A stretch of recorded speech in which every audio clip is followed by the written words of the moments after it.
Hello, this is Drei, and it's Tuesday, April 23, 8:48. Well, it's been a tough week. If you didn't know, I won my tournament, Labo, Camarines Norte, Sports Complex. In the high school division, I placed first, aka champion. I was the champion. It felt good. The stars aligned, and I'm happy to take my place in the name of the champions. So yeah, feel good redemption arc, especially when I should have won last year for real. Like the rules were very unsettling, dubious. Like it's just stupid rules. Well, we're here to analyze a game of mine, and I've been noticing lately that uh, it's that my openings are kind of whack. That's all I can say, to be honest. But in this game, I played kind of well, because I didn't really play that much better because I was tension. And this is a line that I actually knew because I've been doing this specific line of the Kaiokan. The opening is gonna be a Kaiokan, and this specific line I've already like touched on so many times, and this is part of my repertoire. So this is a very instructive game for people who don't know this line. So let's start with e4, c6, d4, d5, e takes, c takes, and this is the exchange variation of the Kaiokan. Now bishop d3, knight f6, and now h3. h3 is a move that prevents the bishop on g to go to g4, because that is a very important line in the Kaiokan. And now knight c6, c3, and also this could be the same position if you played knight c6 first, then c3, then knight f6, and now h3. So that could also be played, something like that. And now e5. This is still theory, okay? This is still theory. So d takes, knight f3, and now knight takes d3. This is still part of my theory, by the way. This queen takes d3, bishop e7. My repertoire says that bishop d6 is better, and even this engine says so. Now casting kingside. Yeah, bishop e3 could also be played first, but I still like bishop e3, so it's still fine. Queen d7, and now knight b2. This is, I think this is the last part of my repertoire, and I said to myself, like, maybe I could, like, play this in a real game and still be better. And in this position, after h6, I played knight to d4. The idea of knight to d4 for me is to block the IQP, or, which stands for isolated queen pawn. And I have watched a video of Daniel Naroditsky explaining how good or bad is the IQP for the position, for both positions, like the one with the IQP or the one fighting against the IQP. The IQP is really the neutral kind of things in chess, not tactics. Your like what he said was, if you can block and control the IQP, you have a much better chance of winning because that isolated pawn is a weakness. But if the enemy has control of over the squares of the IQP, you are most likely losing, or gonna lose the center balance, because that IQP should be stopped. So knight to e4, knight to d4, a6, and now knight to f3. My idea here again is like put knights and then just attack. It's like just attack, okay? Knight to f3 is rather dubious move, because knight to f3 could have been met with such moves like bishop d7. Let's say rook fe1, bishop c5, rook here, and then rook ae8. Still equal, but like the engine does not like this because it's just pretty freaking equal. But b5, and then knight f5. Knight f5 is my idea here. I want to trade that bishop though.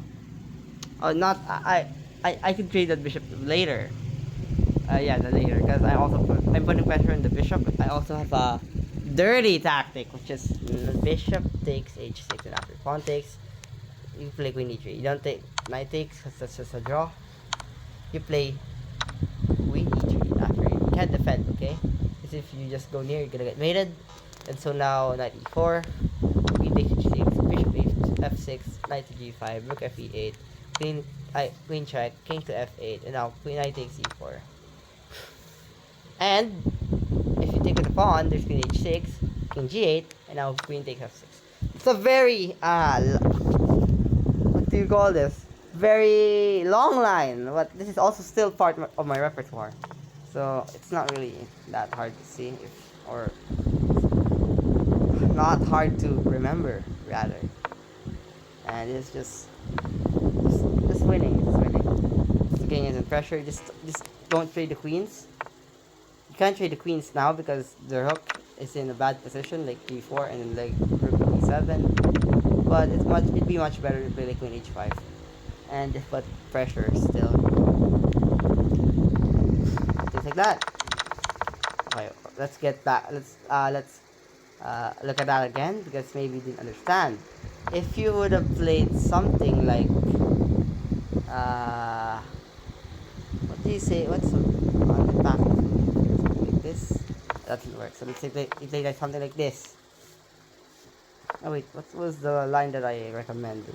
Wait, yeah, bishop b7. Let's say you play bishop b7. There is tactics which involve bishop takes h6. Let's say if you don't take it, you're gonna lose because you're done. Peace.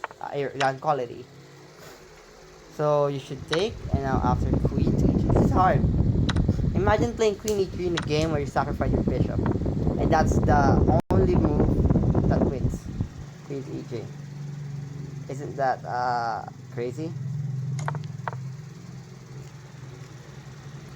I personally wouldn't like do it because it's just a very hard move to find. G takes h6, G takes h6, G takes h6, queen to e3, and then knight to e4, queen to d7. Queen to d7 is I could also play queen knight takes d7, queen f4, and you'd be locked so bad because the position is in shambles, and if you try to protect your bishop, bad news for you, just rook takes e8, which prevents mate, but now it doesn't.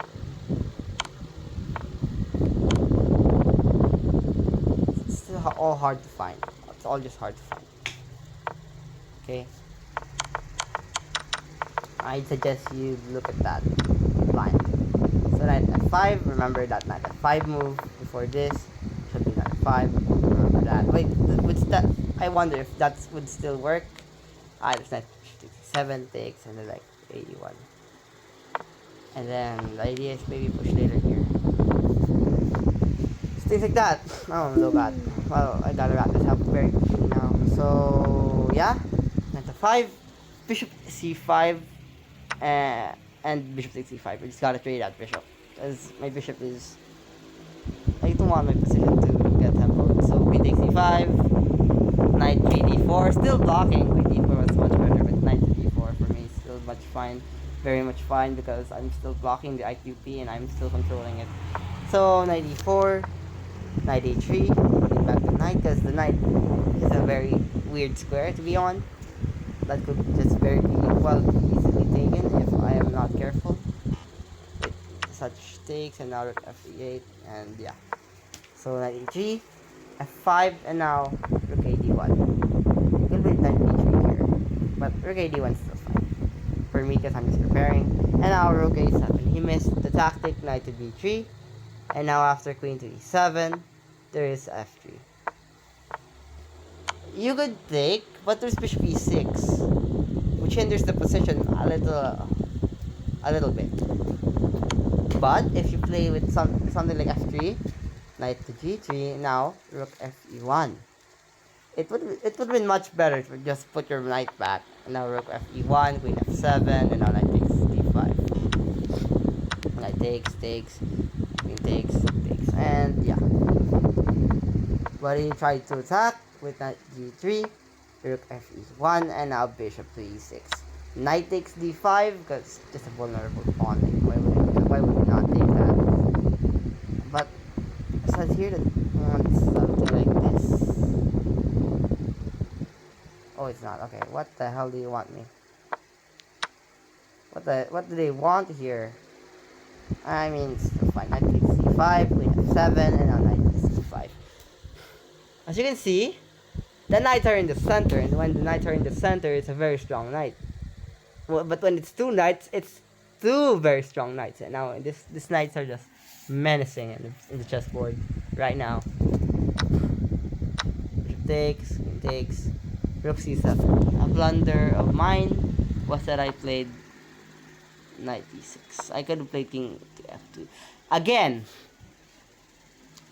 would you find this as a normal human who was just playing casual chess? Maybe if I would have been in the zone, I would have tried to find that.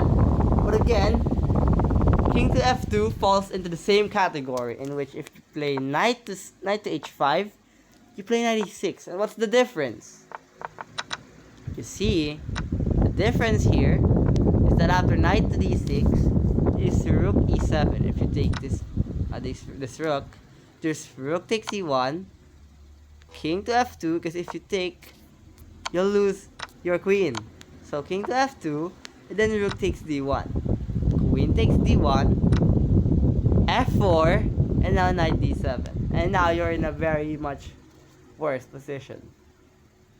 But we're not done yet.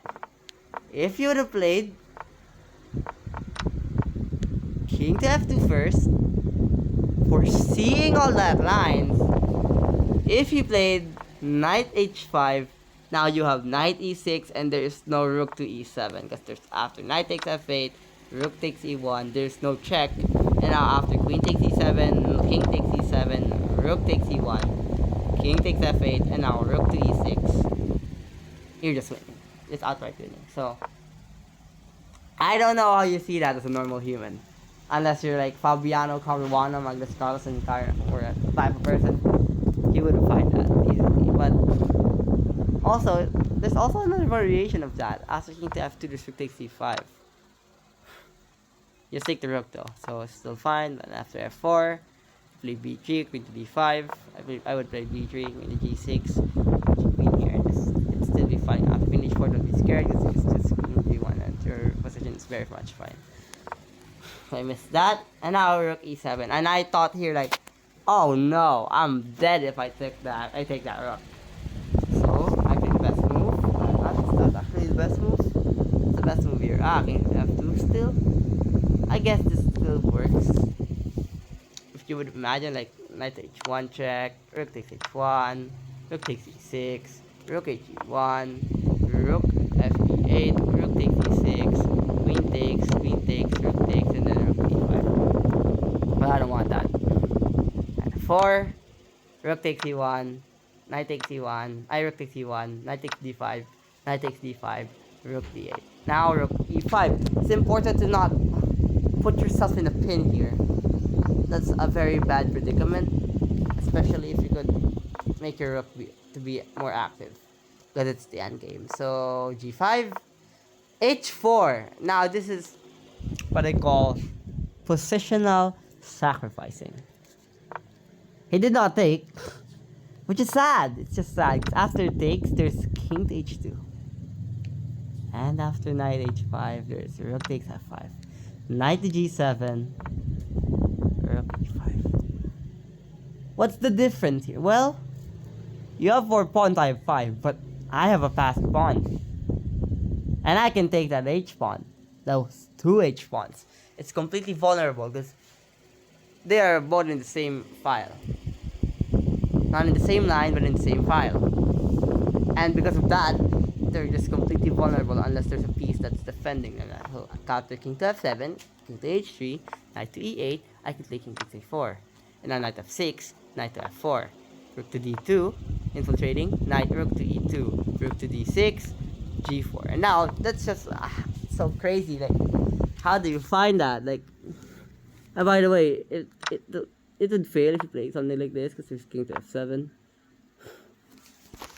And he's not very much threatened unless you play king here. And if you're playing f7, king h3, and if you play something like this, let's say you play, actually like Zugzwang, rook takes e8 takes. Let's say you play this, knight to e2, and now king h5, and it's in shambles because the my knight on the center is just very strong.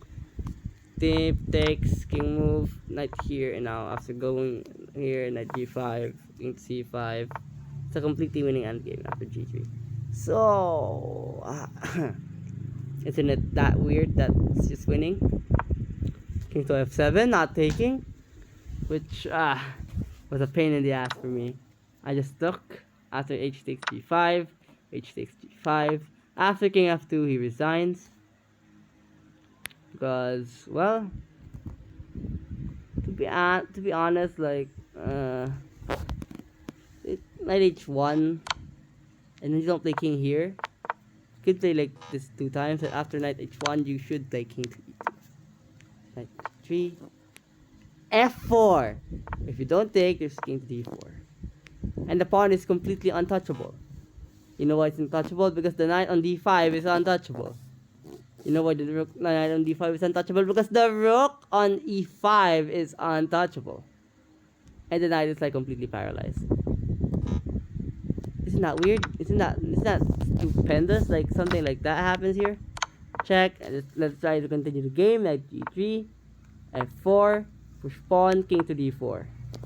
And if you would have took, it would have been much easier after king takes f4. And now, if you try to check, it's just king takes f5. It's just pretty much winning. Check back, and you check back. Okay, you can check now. Next here, king f3, and now there's something like rook e1.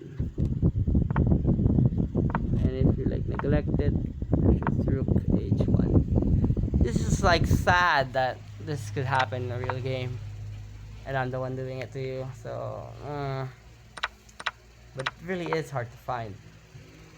If you put your pawn right to take b5, and if you would have neglected that again, say you're here, I think like this of course is winning, and it just wins. Well, that is all for Jade's analysis. I hope you enjoyed this video, and even if there's no brilliant moves, I hope that you enjoy this, because this is a very nice game for me, a comeback game, because I've been losing online after the tournament because I was pretty stressed. Pretty stressed, alright. So I hope you enjoyed the video again, and this is Jade's analysis, giving you accurate game. So ciao.